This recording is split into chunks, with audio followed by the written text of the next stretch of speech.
Well, the White House set up for a big infrastructure spending push in January. They're anticipating Democrats will get on board, but a new report by Politico revealing New York City Mayor Bill de Blasio saying he's considering refusing infrastructure cash as an act of defiance. Would that backfire on Democrats, not to mention on the mayor himself? To former Nevada State GOP Chair Army Tarkanian, New York City Council Minority Whip Joe Borelli, and radio show host Ben Kissel are here as well. So, Amy, we should mention, first off, your husband's running, if I'm not mistaken, in the Nevada primary coming up. What is he selling? Is he selling infrastructure as something that voters might be in favor of voting for? I don't see how anyone would want to turn down funding for infrastructure. You know, you've got Mayor de Blasio, who obviously has quite the ego. You know, in the past, he's attacked Hillary Clinton in his own party. He's attacked President Trump. He's actually had the New York Police Department turn their backs on him not once but twice. This man takes off for a G20 summit in Germany when he's supposed to be taking care of a situation in his own city.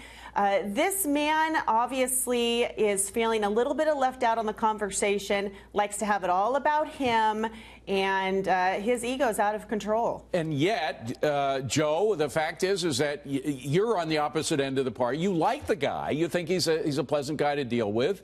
60%, over 60% of New Yorkers, while they complain about the subways and complain about the homeless problem and complain about a lot of things that the mayor should be taking care of, more than 60% of New Yorkers voted for the guy.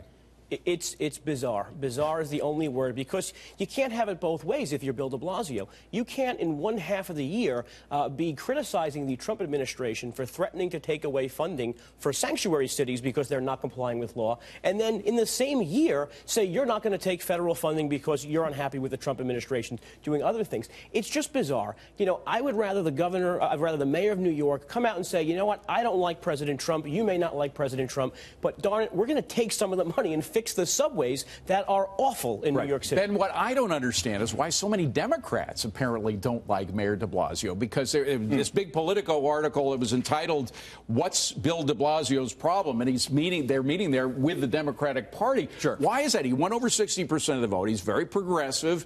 He has all of these policies that Democrats claim to put on the front burner now. Why is he unpopular with Democrats? Well, he's a reminder of the divisions of 2016 between your Elizabeth Warrens, Bernie Sanders, and your establishment types like Hillary Clinton. Obviously, he got his break. He threw Hillary Clinton, and it took him a long time to endorse her. He was very tepid in the endorsement. So his progressive populism, that message, isn't what the mainstream Democratic Party is clinging on to right now. And quite frankly, they probably want to see his rhetoric silenced more than megaphoned. Amy, it comes down to the same thing a lot of Republicans are grappling with, whether policy trumps character, and in this case, with Republicans, obviously with Donald Trump. Do you think that's going to happen? I mean, now that we have a new tax law that is apparently already getting businesses to think about how they're going to be expanding, which means more jobs and maybe higher salaries, et cetera, will the policies of Trump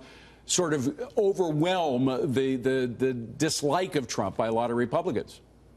Well, you know, the mayor should be removed from office if he's not going to actually put the 8 million plus people at the top of his priority list, despite maybe having a personality opposition to the president. He needs to learn how to get over that. He should know how to work across party aisles. He should know how to work with others who he may not view as positive in his book, but the policies are what's important, not the personality. And in the Republican Party, if he can't get that done, he needs to be removed. Do you think the policies that we now will see come to fruition or not in 2018 that President Trump put into will sort of overwhelm any kind of personal antagonism for him by Republicans?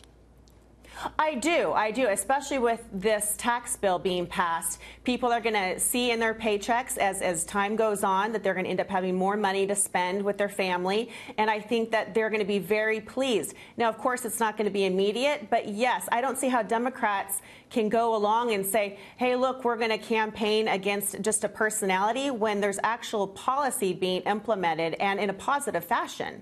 By the way, we got to go, but I just have to ask Ben quickly. Would de Blasio really refuse infrastructure money? I think it's a lot of rhetoric, and I think it's unfortunate because the people in the crosshairs are you and I. Yeah. He's going to be just fine. It's all right, empty rhetoric. Gentlemen, thank you very much. Amy, good to see you. Thank you for being here. Thank you, Appreciate you it. too.